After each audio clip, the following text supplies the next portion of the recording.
Thank you for the changeover, Daria. Got the pleasure of chairing panel 9 of this really wonderful event. And without further ado, can I invite the first of 2 papers for this particular panel.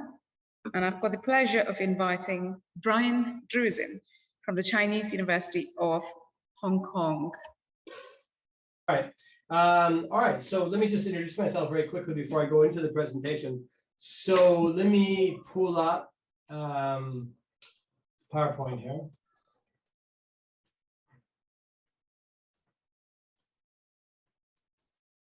Is that good? Everyone can see that? Yeah. Okay, great. Okay. So just a brief, very quick introduction of who I am. So I'm a associate law professor at Chinese University of Hong Kong, and my area of research is in legal theory. So I'm a legal theorist. So I'm going to approach this very differently, the topic of the conference, very differently from previous speakers. So I hope you will just bear, if your interest is not in legal theory, I hope you'll just bear with me as I make my argument, I make my case. Okay, so specifically, I do legal theory, but specifically what I'm interested in is systems of self-organization, specifically law, and to that end, specifically international law, because international law, as I understand it, is a decentralized self-organizing system. There's no centralized legislative authority structure that is creating the law. I mean, there are in pockets in certain areas, but speaking more generally, there is no centralized governance structure. So it is very much a decentralized, spontaneous, self-standardizing system. So I'm very interested in the theory of international law, and what I'm about to talk today about is essentially I'm going to apply a structuralist rational actor model theory or model to the idea that we can reinforce by tweaking on a certain structural level, we can reinforce and strengthen and render more robust institutions of multilateral governance or international institutions more generally, but specifically with respect to multilateral governance. So what I'm going to introduce is this concept of what I call institutional tweaking. And let me just lay out my case and explain exactly what I mean by that. So, excuse me. So, needless to say, we're at an inflection point in human history. The international system is facing a host of challenges of a civilizational nature, and foremost among them, of course, is climate change. And as I see it, the primary problem, I mean, from looking through the lens of a legal theorist, the primary problem is our inability to coordinate, to cooperate. It's a game theoretic problem, essentially. So it is perhaps the prisoner's dilemma that's going to end human civilization, or at least do a great amount of damage to it. So to that end, we have our institutions, but our institutions are not, they don't have the strength of a codified or enforceable law. They're mostly voluntary. So the incentive structures have to be clear and in line for coordination to function properly and for it to not break down. And already our institutions of multilateral governance are very frail. They're relatively new and they're relatively frail too. So what I'm going to put forward is a theory of how we can manipulate on a structural level, how we can manipulate the incentives that work to shore up and support these institutions.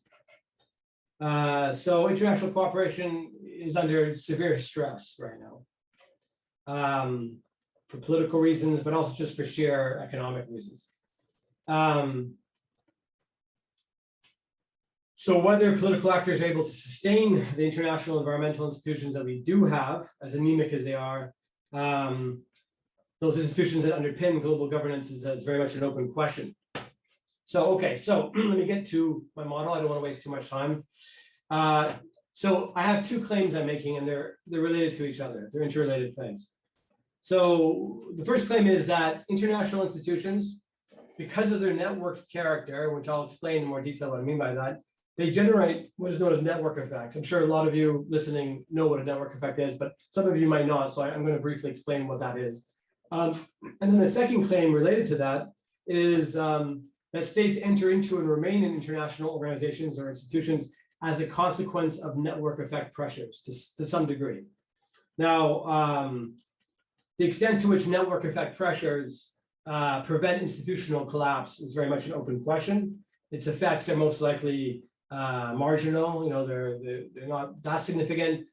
They're felt mostly along the margins, but in certain situations, small effects can often have extremely powerful consequences. Can be extremely consequential. It may be enough in some circumstances to tip the balance, preventing a faltering institution from completely unraveling. So briefly, I'm going to explain what a network effect is. It's not a difficult concept to understand, but if you're unfamiliar with the economic concept of it, let me just walk you through it very quickly. The basic idea of a network effect is that a standard of some kind increases in value as more people use that standard. And a standard can be anything, really. A standard can be, here I have an example of telephones. So for instance, if you look to the far left here, you see two people using a telephone. Okay, that has more value to those two users than if one person had a telephone, because you have one telephone, it's essentially useless. You have no one to call. So you have two people, then it increases in value. You have five people, it increases in value that much more. And in a non-linear fashion, I should mention. And if you have, 10, 20 telephones, it increases non-linearly and, with breakneck speed. And the important point here is that a network of any system that demonstrates network effects are going to, exhibit a whole host of unique peculiar characteristics. One of them being, for our purposes, is called network lock-in. So, for example, let me use another example like Facebook, for instance, or Instagram or WhatsApp or whatever. These are networks, right? These are networks that rely upon a standard that facilitate interaction between individuals, right? So if you're on Facebook, you're not really in a position to just desert Facebook and jump to another platform, because of the network effect pressure has locked you into Facebook, because everyone you know is using Facebook. You would have to collectively jump simultaneously to a new network for it to be possible.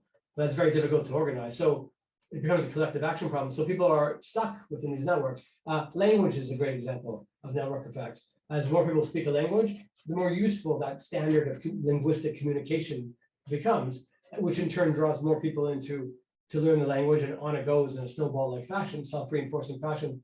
And you can get self-standardization and important, and what's most important for our purposes here in my presentation is you'll get locked into the English language. So for example, you're free to speak whatever language you want. You could speak Somali, you could speak a very small minority language, but there's little value in that unless you live in Somalia. But if you're on an international level, there's very little value in speaking Somali. It's the best language, the best network is to plug yourself into the English-speaking network. So that's basically the idea of a network effect, and crucially the idea of network lock-in. So we become locked into these networks. Okay, so why am I bringing this up? Why is this important? Okay, I'll get to that in a second, but let me just reiterate: a standard can be anything. It could be anything. It doesn't have to be the words of a language. That's a standard, sure. Or a telephone system. That's a standard. Railway gauges. Those are standards. A standard could be anything, and certainly a standard is a regulatory standard, a legal standard. These are standards, absolutely, facilitate interaction between individual agents within a larger network. So you can see how this relates. Maybe you can already anticipate how this relates to what I'm getting at here with respect to institutions. Institutions, they create network effects the same as a language does. The same as WhatsApp does or Facebook does, because the structure of international institutions is essentially networks. So it generates very powerful network effects, and it produces lock-in effects. So essentially, my claim is that network lock-in occurs when a state becomes locked into an institution because the cost of non-participation in terms of the loss of benefit, right? If you want to unplug yourself from the English-speaking network, for instance, you'll lose the benefit of being able to speak, communicate with other people, a lot of other people who speak English. So in terms of loss of benefit, becomes too high, or becomes the institution, or because the institution is simply the only viable game in town, or both. So you become locked into it. It's kind of it's not a hard power, it's not soft power, it's a third form of power, it's network power. It's a form of power that keeps you within a network, and it's done voluntarily. It's not overt coercion, but it's there. It's in the background. It's always functioning on you. Often you won't even realize this power is operating on you, but it is informing. Often it is informing the choices and decisions that you make. And this is true on individual, agential level. It's true on the state level as well. Okay, so basically, what's my thesis? This is basically my argument. Basically, I'm saying institutions, treaties, organizations, IGOs, IOs, they essentially, they're creating network effect pressures. And because of that, we could actually strategically, policymakers could strategically harness the energy, the pressure, the power of network effect lock-in. You could tweak the organization on a structural level. You can tweak the institution's composition so as to intensify that lock-in pressure and thereby render those institutions more stable, more robust, and less likely to collapse. So I'll give you 3 strategies. I have this is based on a paper I published a while back with Michigan. But this has a lot of strategies. I'm just going to highlight 3 pretty simple strategies here, because for purposes of time. So the first strategy is what I call thickening, which is pretty intuitive. It's not very difficult to understand. But the idea essentially is you increase the benefit member states derive from an institutional arrangement by expanding the range of issue areas covered by that institution. So doing this will basically thickening intensifies the network effect of the institution, the lock-in effect of the institution. It increases the benefits gained from membership, and therefore, at the same time, it raises the cost of losing access to that network, right? So a good example is the United Nations. So here is what this graph shows is a gradual thickening of the United Nations since its inception. You can see this maps out, charts the various UN Secretariat offices and departments and its major programs and specialized agencies since 1945. It has actually grown 4-fold since 1945. The point being, because it's grown so much, because it's thickened and covers more issue areas, then there's just more benefit in participating in the UN system. And the UN system, I should also say, is also the only game in town. There's no alternative you can hop to. So states are very much locked into the UN system. So for all its frailties, for all its shortcomings, it has tremendous network power underlying it. I mean, you have every country in the world represented in the United Nations, countries that are enemies, countries that have serious hostilities towards each other, but they meet there in the United Nations because it's the only network available to them. And the fact that it was thickened over time just amplifies, further, fortifies, amplifies that, intensifies that network power. Another example is the EU. The emergence of the EU over time as well. So here you're looking at this figure shows the rapid growth of EU agencies of the European Union, and you can see, in the beginning of the 1990s, there's a rapid acceleration, just covering more issue areas. Cover more issue areas, then members of the EU are more locked into the network, into the EU. Okay, strategy 2. I could go into far more detail, but I mean, for purposes of time, I won't. But there is game theoretical logic that underlies all of these. I could demonstrate it formally, but just for introductory purposes, I'll just go through it quickly. The second one is network enlargement. So obviously, if you have a small language, if you enlarge the language, like the world has done with English, then it becomes more and more powerful, and it's a self-reinforcing process, and the network power just increases in intensity. So increasing the network is a second strategy. In terms of actual members, participants in that network. So with English, more people learn English as a second language, and thereby that encourages even more people to learn English as a second language, and on it goes. And now, I mean, certainly there are historical reasons for why English is now the international language of the British Empire and followed by the United States. But also, in addition to that, it has powerful network effect pressures. So someone in I don't know, in Kazakhstan choosing to learn a second language, after Russian or something, what language are they going to choose? They're going to probably most likely choose English, because that's the most useful standard that will allow them to connect linguistically with the largest pool of other people. So this increasing the network, the strategy is very beneficial because it enhances the coordination benefit. It's called the synchronization benefit of the network. As institutions' market share increases, there are less non-member states remaining in the international system, making it difficult for new institutions to challenge the incumbent, so it gets more locked in. Again, now that English has become the dominant language of the international language, it'll be very difficult to challenge that incumbent, even notwithstanding any major geopolitical shifts in global power. English is now, we've all kind of converged upon English, and that's the standard now. And also, if it's larger, then it'll minimize free riding, because there's less people outside of the network who will be free riding, if it's a public good, who are free riding off of that organization, that institution. And certainly public goods issues are, as you know, I don't need to tell you, is of incredible significance in environmental agreement situations. So this is EU membership over time. So you can see how it's grown quite considerably. Note the sudden jump in the 2000s. I've actually written a second piece. Yes? Bryan, sorry to interrupt. Just a couple more minutes, please. Could you wind up? A couple more minutes? Sure, I could wrap this up. Yeah. Give me 3, I can wrap it up, okay? Okay, thank you so much.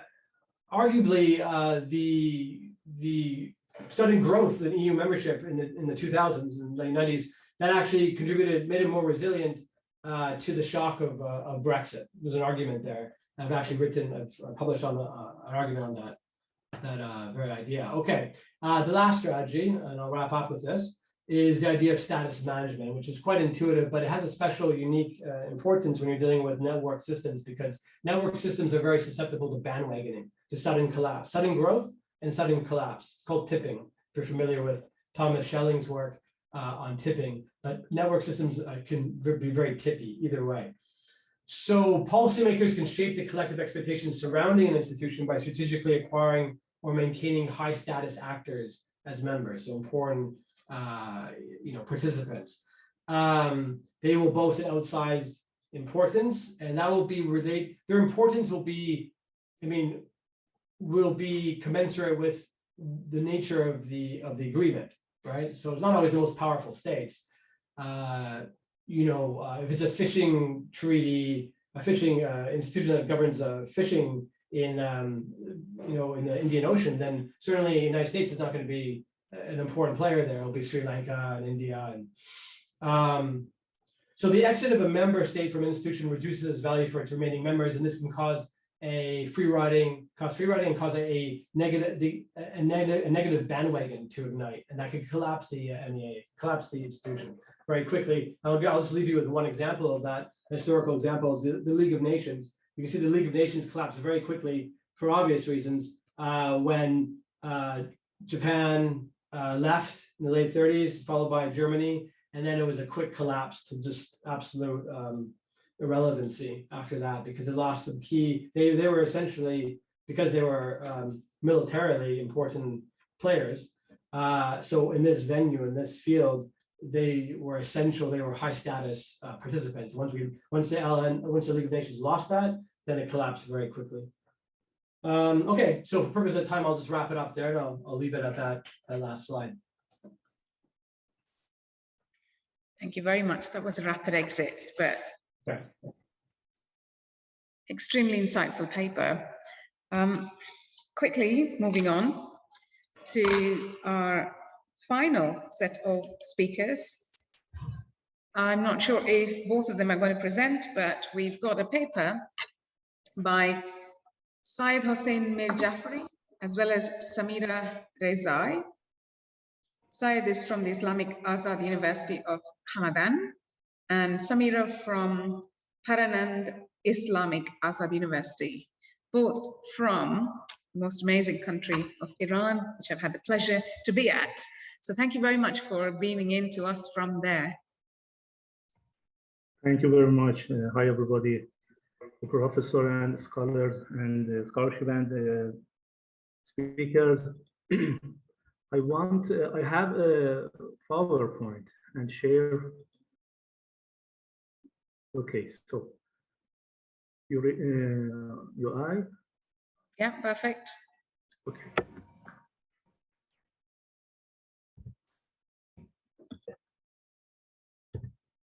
Okay. My title is for examining the relationship between neoliberalism and the second generation of human rights. Neoliberalism is of the thoughts that examine concepts like the market, regulation, elimination, and the elimination of the concepts of public good or society and its replacement with individual responsibility. Neoliberalism could be considered in ideology arguing that free trade and investment are the only sources of economic development and prosperity. The idea is based on premise that the market mechanism has to govern human destiny. The intersection of neoliberalism and the second generation of human rights in economics and the market is based on Carl Wassat abstract and academic categories. The rule classified in this generation are among the rules that emerged in terms of legislation and coding at the same time as the rules of the first generation. However, their recognition is philosophically and theoretically after civil and political rights. These rules and concepts are significant as they coincide with the emergence of the neoliberalism era and the realization of justice as called for by the international system, which is the economy.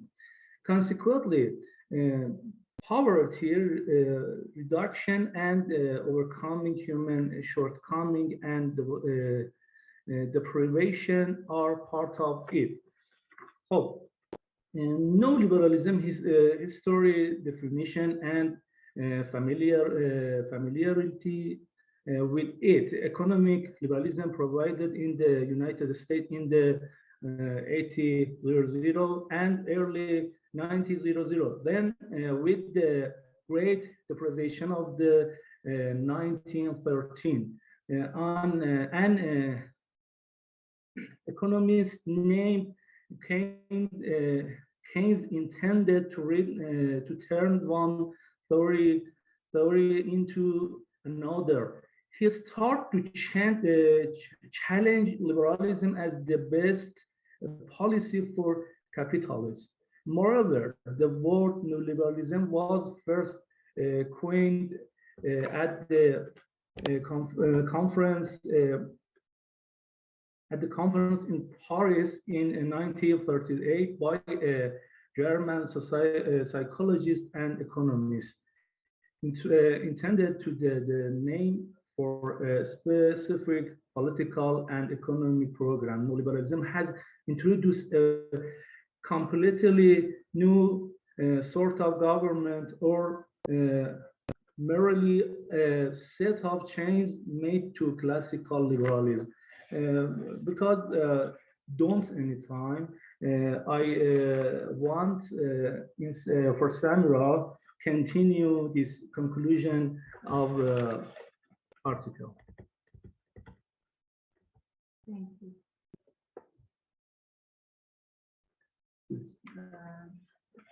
Hello everyone.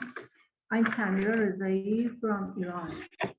I'm happy to be in your presence.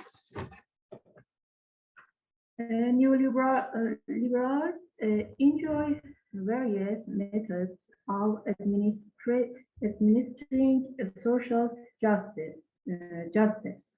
Yet none of them is fully consistent with economic and social human rights. Neoliberalism is based on the value. Sorry, do you need to move the slides? I'm not sure if you wanted to show us the next slide.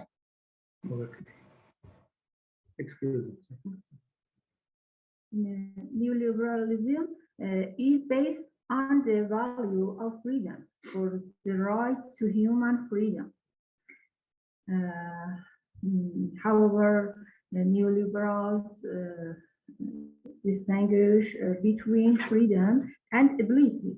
For a neoliberal, a free person in prison is not free, but a poor person is free to become rich, even if the person cannot become rich due to the lack of psychological or essential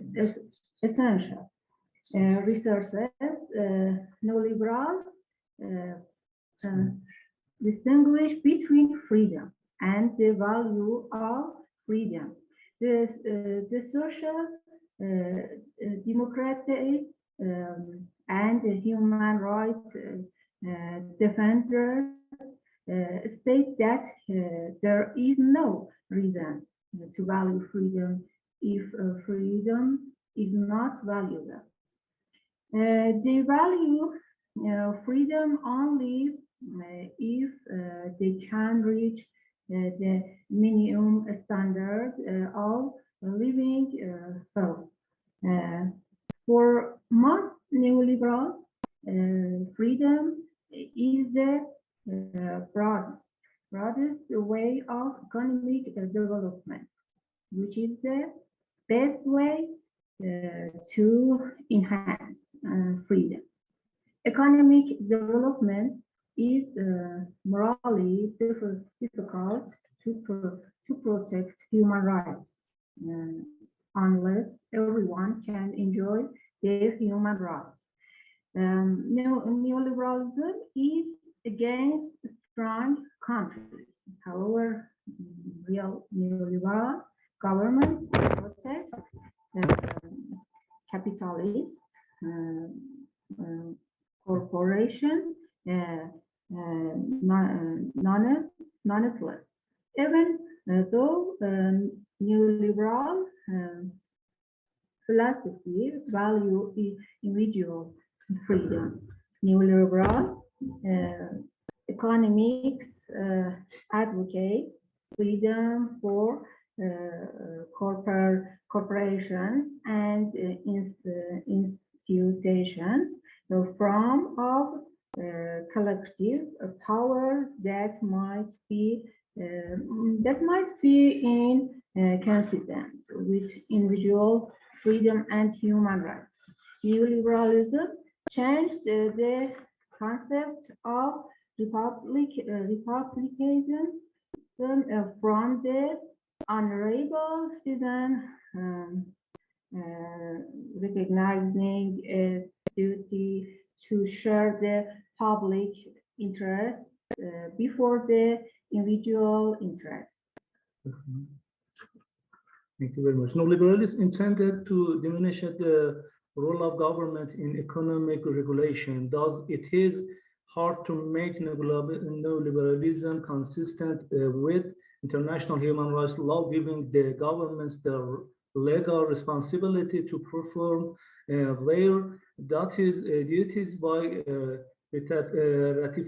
ratifying international human rights treaties. Neoliberalism opposes international human rights in two main ways. Firstly, it calls for a reduction of the welfare state and thus for the weakening of the ability of government to fulfill their obligations to fulfill the economic and social rights of their citizens. Secondly, neoliberal policies result in the privatization of several traditional government practices, which are the system of government, such as handing over prison management to private companies. According to international law, the governments ensure that non-state actors, such as private companies, do not violate human rights. However, the transfer of responsibility to the government to such companies makes the government carrying out such tasks even more difficult, as the private sector is expected to oversee the human rights aspect. Overall, it is where Alliance committed itself to fight neoliberalism. Artists and regulations leaders, environmental activities, criticism of globalization, left and right politicians, and labor union scholars and academics all contribute to the desire to picture neoliberalism as an inhuman, antisocial, and inherently anti-human ideology, or as a set of utilitarian actions with unknown forces intended exploit the world their benefit and good. Thank you very much. I'm going to take some questions now from the floor, if there's any on site. And you've got Martin, please come over. Hello, thank you very much for both presentations. I would like to ask Mr. Druzin. I was thinking one of the strategies you have described was broadening the scope of international institutions. And I was thinking, having my own experience with the European Union in the recent decade, have you taken into consideration the preferences of states, especially the perspective of states being afraid of losing their sovereignty? Because it seems to me that, especially when it comes to the European Union, a lot of, especially Central and Eastern European countries, are quite worried about the scope of the European Union competences, and whether you can see an opposite trend, because I do understand that broadening the scope is the logical way of thinking how to keep relevance of the international institution from the perspective of the international institutions themselves. But I just wanted to ask whether you have taken into consideration the fear of being locked in too much or even more from sovereign states. Thank you very much. Yeah. Excellent. He's already speaking. He needs to unmute. Bryan, you're muted. Yeah, sorry. Sorry, I was just asking, should I answer now, or should I wait till all the questions are fielded? Should Bryan respond right now? Would you like me to answer now? Yes, you can respond right now. Okay, great. Yeah, it's a fantastic question, and of course it's an incredibly important question. And the thing is, though, it's not quite relevant to the point I was making, because the point I'm making is simply not whether it's even politically viable to do this or expedient to do this, or if states will even want to do this. I'm just making the point that if you can do it, if you can get enough states on board to do this on a structural level, because of network effects and lock-in, it will help shore up the institution. But the point you raise is of course a valid point, but it's a separate point. No, I think a lot of, particularly now, I think a lot of countries would not want to do that and would not want to broaden the scope of these institutions because they would understand that they're getting more and more locked into it. I also cover in the paper that this is taken from, I also cover the expansion of NATO in the 90s as well. The rapid expansion of NATO actually made it more, because there's a period there after the end of the Cold War where people weren't sure what NATO's future would be, and they responded by actually increasing the size of NATO, and that gave it, I would argue, gave it more stability, especially because there were smaller states coming in too. But you could make the argument that there's a lot of drawbacks to that too. A lot of existing NATO states certainly wouldn't want to, have to bring in smaller states under Article 5, and that wouldn't be into their interest at all. So of course, there's always variables that you have to consider. And with the EU, there's a lot of EU hesitancy, especially now in Europe, with the rise of populism and regionalism and nationalism. Of course, there's going to be resistance to this. But still, that's not my point. My point is just to lay out a purely non-normative structural argument. If this is what you want to do, if you want to strengthen the institution, this is a structural way you can do that. Because I do agree with you that being a Secretary General of any international institution, I would have at my agenda ambition to broaden the scope of the international institution and also broaden the scope of broaden the membership of the institution. And it seems to me that especially in the 90s, most of the countries where there was or after the Second World War, there was a trend just to join international organizations. Other states were there, you just join the international institution without considering what are the benefits, bringing you the membership in the international institutions. And especially in these states, it seems to me that states are realizing that maybe their cost-benefit analysis was not very, very precise or well done and then well balanced when they were considering whether or not to join international institutions. And now they are finally experiencing their own experience with the international institutions, and with the international institution delivers what they were expecting to do so, or to be more precise, they are realizing what are the benefits of the international institutions and start reconsidering it. Yeah, I agree with you 100%. Of course, that would vary depending on the institution. I think now, given recent events, I think NATO would actually have more attraction to a lot of states.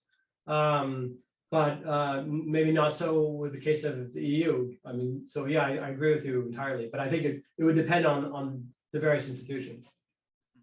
My favorite example is I think it was Ecuador country, considering whether or not to join the Exit Convention.